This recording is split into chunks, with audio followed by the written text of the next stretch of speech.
Dear students, welcome again to our CCS online class. This is my second class with you.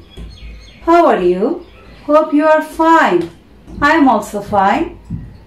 Before the class, I would like to thank our Honorable Headmaster for arranging the online classes for you so that you can enjoy your lesson at home safely. Dear students, in my last class, we talked about noun and adjective.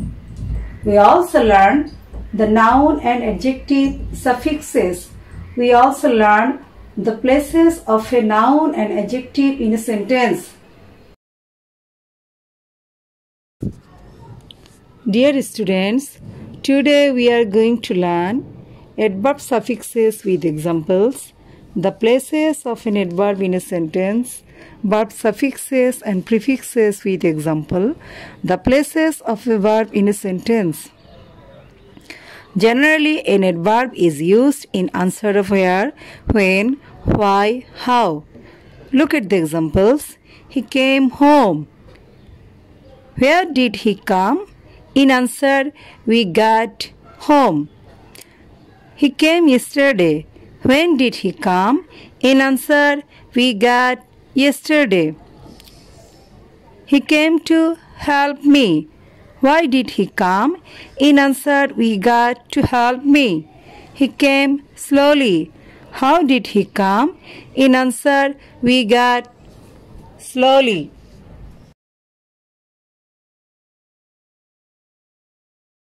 All of them are examples of adverb. Now look at some adverb suffixes. ly, wise, word. Now we are going to make words by using these adverb suffixes. ly, carefully, loudly. Word, downwards, upwards. Wise, clockwise, merit-wise.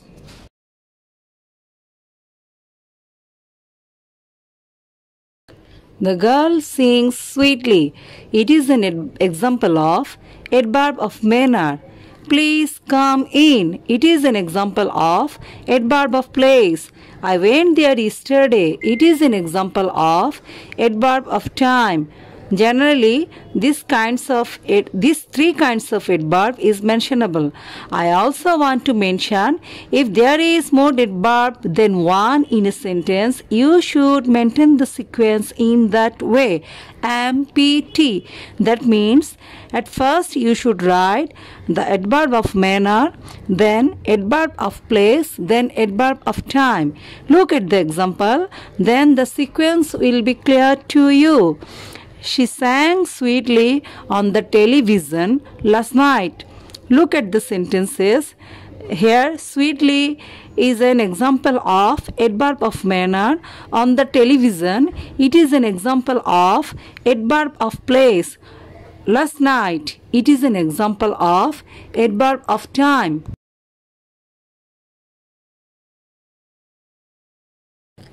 Now, we are going to learn the places of an adverb in a sentence. At the beginning of a sentence, look at the example. Really, it is a good news. After an intransitive verb, look at the example. He works diligently. After the object of a transitive verb, look at the examples. He speaks English well. Between a subject and a verb, look at the example. He always speaks the truth. Between main verb and auxiliary verb, look at the example. She is carefully doing the work. After to be verb, look at the example. He always late for school. Article plus adverb plus adjective plus noun. Look at the example. It is a nicely decorated house. Before an adjective, adverb, phrase and clause, we use adverb. Look at the example. He is totally responsible for this. Here, totally is an adverb. It is used before the word responsible, which is an adjective.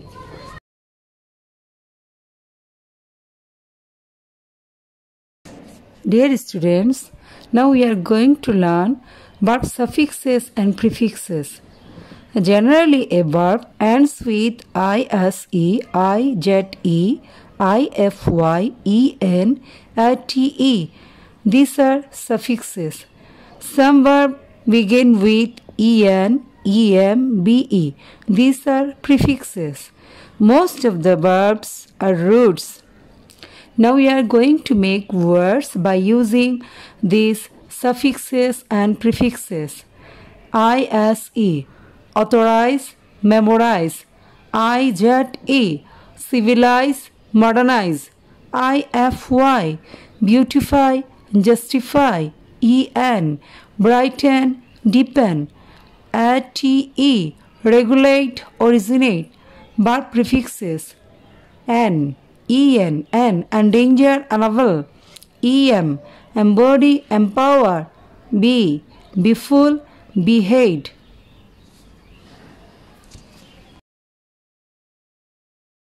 Now we are going to learn the places of a verb in a sentence. Dear student, listen this part very carefully. This part is not only useful for your suffix and prefix, it's also useful for your right form of verbs. So listen carefully. Transitive verb between subject and object. We can use a transitive verb between a subject and a object. Look at the example. He finished the work. After am, is, are, was, were, shall be, will be, have been, has been, had been, shall have been, will have been, the verb will be with ing. In case of active voice, look at the example. He is playing football. Again, in case of passive voice, we should use be3. That means the third form of verb. Look at the example. The letter was written by him. After modal auxiliary, can, could, may, might, shall, will, should, would, must, need, dare. We use the be1. That means the first form of verb in case of active voice. Look at the example. He may help you. We use be3. That means the third form of verb in passive voice. Look at the example. You may be helped by him. At the beginning of an imperative sentence, listen to your teacher attentively. Cannot help, cannot bear, feel, like, ought, prefer, look forward to, with a view to, addicted to, used to, preferred to, object to, would you mind, devoted to, with plus gerund, by plus gerund, preposition. We use the ing form of verb. Look at the example. I can't bear suffering. Look at another example. I went there with a view to seeing her. After, had better, had rather, would better, would rather, have to, has to, am to, are to. We use be1. Look at the example. You had better help me. After bare infinitive, that means let, make, see, behold, watch, hear, bid, feel, can't but, used to. We use be1. Look at the example. I let him go there. After the verb, excuse, avoid, forbid, advise, consider, forgive, stop, pardon, suggest, start, practice, finish, enjoy. We use the verb with ing. Look at the example. They started doing their work. After to be and having, we use verb 3. That means the third form of verb. Look at the example. Having closed the door, I went to bed. Look at the another example. The headmaster desired the notice to be hung. To, in order to, plus B1. Look at the example. He reads attentively in order to do well in the examination. Dear students, now it's time of application, and let me see what you have learned from my classes. In our JSC examination, there will be 8 gaps and the number is 4. And in our SSC examination, there will be 10 gaps and the number is 5. Now let's see a sample questions. At first, you should read the question very attentively. Then you should decide where you will use noun, adjective, adverb and verb. Now we are going to solve a sample question. Look at the question. Here the root word is sure. We learned that after modal auxiliary, we should use a verb. Here, can is a modal verb, so we should turn the word in a verb by adding a prefix and we make the word ensure. Now our answer is ensure. Look at the number B and C. Both of them are adjective. If there is already an adjective in gaps, what you should do? You should use the opposite adjective. So your answer is inattentive and irregular. Now look at the number D, and both of them are noun. We should make them opposite word by adding prefixes ir and un.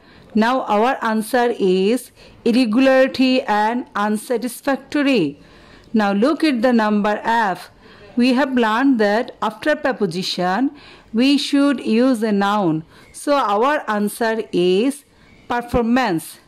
And performance is a noun because we find the suffix a and c there.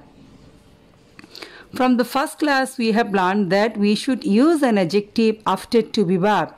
There is a to be verb are before the word neglect. So our answer should be an adjective and it is neglectful.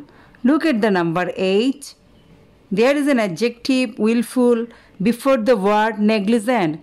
As we have learned that we should use a noun after an adjective. So our answer is negligence. Here we add the suffix ence.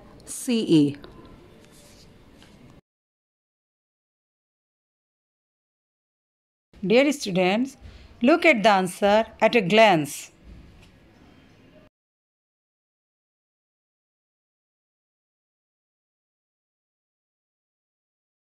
Dear students, now I hope you will be able to use suffixes and prefixes properly at your gaps. I also hope that you will be able to achieve 4 out of 4 and 5 out of 5 in your examination. Dear students, that's all for today. I hope you will practice the board questions serially at your home as your homework. Remain safe at home and maintain the rule of health and hygiene. And I also hope that you will be regular and serious in your study. Thank you. Bye.